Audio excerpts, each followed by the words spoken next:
Hello and welcome to my YouTube channel. My name is Nos MJ.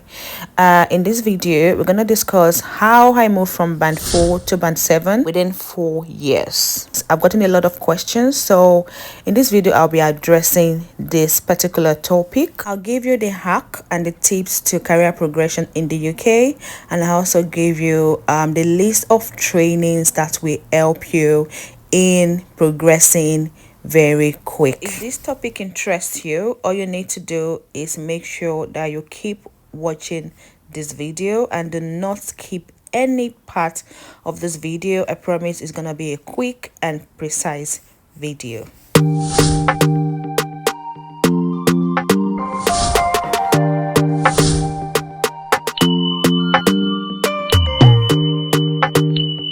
Firstly, let's talk about the importance of mentorship. Mentorship is simply you having someone to point you in the right direction, give you the right guidance, and ultimately help you to achieve your career goals. In an ideal setting, your line manager is responsible for assigning you to a mentor. Now, your mentor can be within your unit, can be outside of your department, but make sure that your mentor is someone that has an idea about your specialty, so they will be able to give the right guidance in progressing in that direction, because you need to have a direction. Next, let's talk about positioning yourself for promotion. This is very key, and a lot of people misconstrue this for eye service, but it is completely different, and I'll explain. When you newly join a team, you're not just a learner but an observer. You're observing your team's strength, your team's weakness, and you're identifying how you can come in and be that important person. And over time, you learn more about the team. You become that person that everyone comes to. They want to learn about something in the department, it is you. They want to do this, it is you. This is positioning. Over time, your effort becomes recognized, that even your line manager begins to recommend you for trainings and opportunities that would eventually build you up for promotion in the future. How then do you know you're ready for promotion? It's important for you to identify this, because not every line manager will be gracious enough to recommend you for opportunities. So you will need to do some work yourself if you want to move very fast up the band. The most effective way of identifying your readiness for promotion is either through performance review, appraisals, or direct feedbacks. Performance review is carried out with your manager to highlight your performance, strengths, and set action plans to improve on weak areas. Now, the frequency of this depends on your manager and how often they think that you need one. Appraisal is done yearly. It's similar to performance review. You also get the opportunity to set SMART goals, and we're going to get to that, and it may lead to your pay being increased. And finally, feedbacks. This could be formal, maybe from your managers, like your matrons, or informal from your colleagues, maybe junior or senior colleagues, or even your clients. And based on this information that you gather during this performance review, you're able to say, yes, I am ready for promotion. Let's go for the next level. The report from your performance review, feedbacks, or appraisals helps you in setting SMART goals.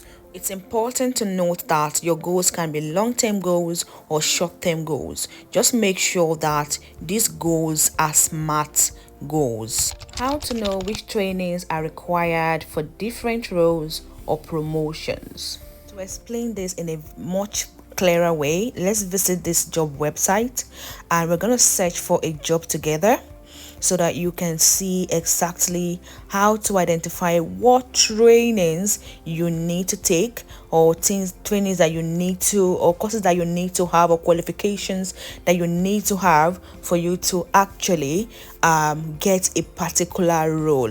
It's not rocket science. Everything that you need to apply for a job is usually provided in that application.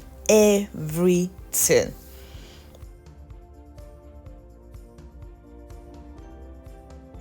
Now, it is important to note that every role is unique.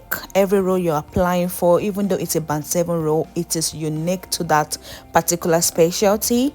Every hospital is unique as well, even though they are NHS, they have different values. So when you're applying, these are things that you should have at the back of your mind. What's essential in one hospital might just be a desirable qualification or quality for another hospital. For instance, I do not have a master's degree yet, but my hospital, yes, they required a relevant training. I have, aside from my nursing degree, I also have my degree in perioperative practice, which was really essential to my position, to the role that I applied for, and was a substitute. So it depends on the hospital you're applying to. Some might definitely say you need a master's degree, and some will say an equivalent training, or if you're willing to take that training. Now let's look at this particular application. You can see the area that I highlighted, that's safety assessment,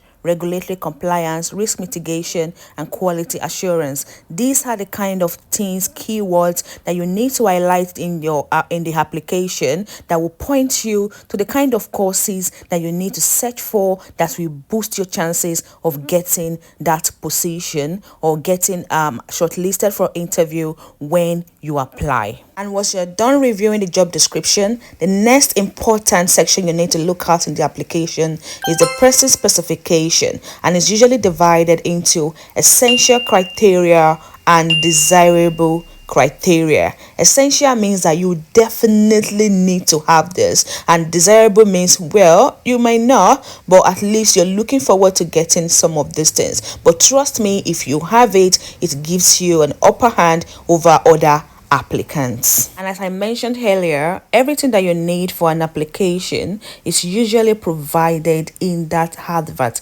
Every document that's attached to that application, you need to open them and read them all. If it's possible, print out the job description document. This particular document explains all of the trainings that are essential and the ones that are desirable. It will also highlight for you how you will be tested, how certain qualifications or courses or trainings will be reviewed during your application, either via your application or via your interview. And there's some certain words in this job description like KPI that you need to also look out. You need to know the meaning of certain abbreviations that shows that you are really knowledgeable in that field.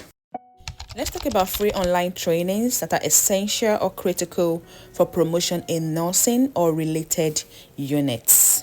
Earlier we discussed setting SMART goals, and it's really essential that you set role-specific goals. For instance, if you plan to become an infection prevention and control nurse, then the kind of trainings that you want to register for are trainings that are related to infection prevention and control. For instance, when I wanted to take my degree, I took a degree in preoperative practice, and this is because of the plans I had for myself in future. It's really essential for you to take control of your career progression if you want to progress smoothly. The best way to get free online training is by going to or visiting your trust intranet. And when you search the kind of course or training that you're looking for, it comes up and you can easily take it online at your own pace. Another way to know trainings that are available for you in your department is when you walk around your department, you should have notice board where practice development nurses will post courses that are currently available. The first list of trainings that I'm going to give you are a list of mandatory trainings that are common to most departments.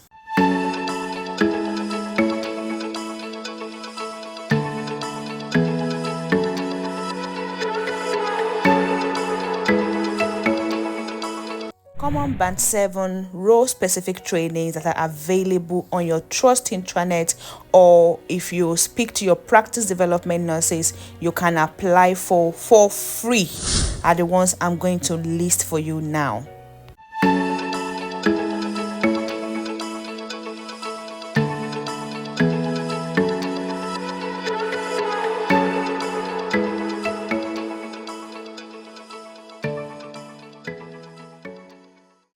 applying for promotion or your new role, make sure that you include in your CV and your supporting statement all of the relevant trainings that you have taken and how they align with that job application must be stated in your supporting statement. Now, here are 2 career progression hacks that I discovered in the United Kingdom.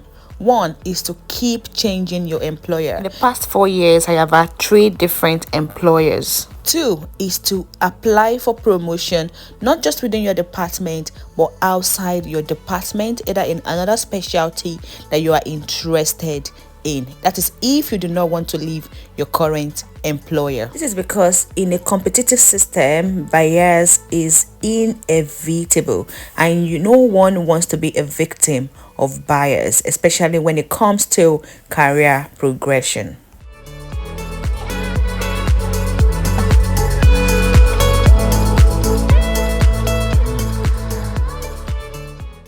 You might have to take several interviews before you get that one offer, but see every opportunity that you get in that room to pick something that will help you or be of benefit in your next interview. In your step to success, know that there are people that have been there before you. They've done it. They understand the system. Speak to them. Ask questions. No one is an island. And finally, stay confident. Do not stop believing in yourself. I hope that you found this video helpful. If you did, make sure you give this video a like and subscribe if you haven't. See you in my next video. Love you.